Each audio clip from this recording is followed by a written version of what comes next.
Exit poll പ്രവചനങ്ങൾ തെറ്റി ബി.ജെ.പിക്ക് കാലിടറി. എങ്കിലും പിടിച്ചുനിന്നു.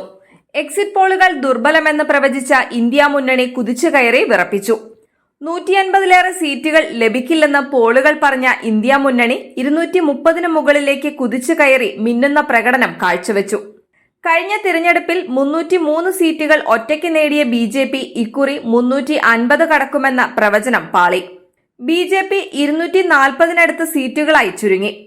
പാർലമെന്റിൽ ആകെയുള്ള 543 സീറ്റുകളിൽ ഭൂരിപക്ഷം തികയ്ക്കാൻ ബി.ജെ.പി കിതച്ചു. എൻ.ഡി.എ സഖ്യകക്ഷികളുടെ പിൻബലത്തിൽ അധികാരം ഉറപ്പിക്കുമെങ്കിലും കഴിഞ്ഞ 2 തവണത്തെ ശക്തി ഇക്കുറി ഉണ്ടാകില്ല.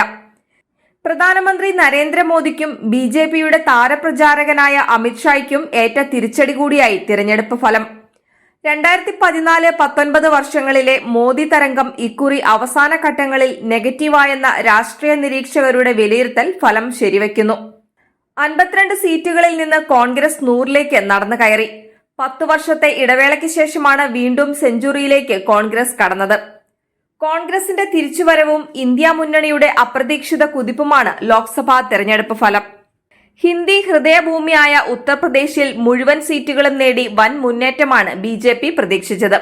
എന്നാൽ ഇതിന് ശക്തമായ തടയിടാൻ കോൺഗ്രസ് സമാജ്വാദി സഖ്യത്തിന് കഴിഞ്ഞെന്നത് എടുത്തുപറയത്തക്ക നേട്ടമാണ്.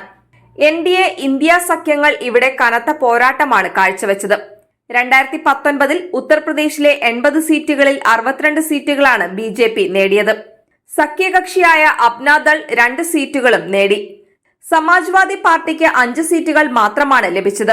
കോൺഗ്രസ് 1 സീറ്റിൽ മാത്രം ഒതുങ്ങിയിരുന്നു. ഇത്തവണ 44 സീറ്റുകളിലേക്ക് ഇന്ത്യ സഖ്യം ശക്തമായ തിരിച്ചുവരവ് നടത്തി. ബി.ജെ.പി ആകട്ടെ കഴിഞ്ഞ തവണത്തേതിന്റെ നേർപകുതിയിലേക്ക്, അതായത് 32 സീറ്റുകളിലേക്ക് ഒതുങ്ങി. രാഹുൽ ഗാന്ധിയാണ് ഇക്കുറി ശ്രദ്ധാകേന്ദ്രം.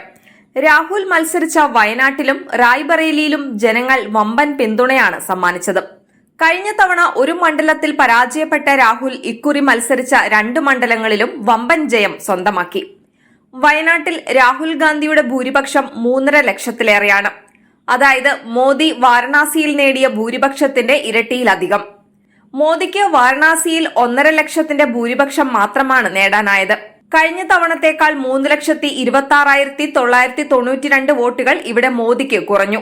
ഗാന്ധി കുടുംബത്തിന്റെ സ്വന്തം മണ്ഡലം എന്ന വിശേഷണമുള്ള റായ്ബറേലിയാകട്ടെ അമ്മയ്ക്ക് പകരമിറങ്ങിയ മകനെ നാട്ടുകാർ വാരിപ്പുണരുകയായിരുന്നു. സംസ്ഥാനത്തെ വലിയ ഭൂരിപക്ഷങ്ങളിലൊന്നാണ് സോണിയാഗാന്ധിയുടെ മകന് വേണ്ടി റായ്ബറേലി കരുതിവെച്ചത്. രാഹുൽ ഗാന്ധി 4 ലക്ഷത്തിലേറെ വോട്ടുകൾക്കാണ് ഇവിടെ ജയിച്ചത്. ജോഡോ യാത്രയിലൂടെ രാഹുൽ ഗാന്ധി നടന്നു കയറിയത് ജനഹൃദയങ്ങളിലേക്കാണെന്ന് അക്ഷരാർത്ഥത്തിൽ പറയാം.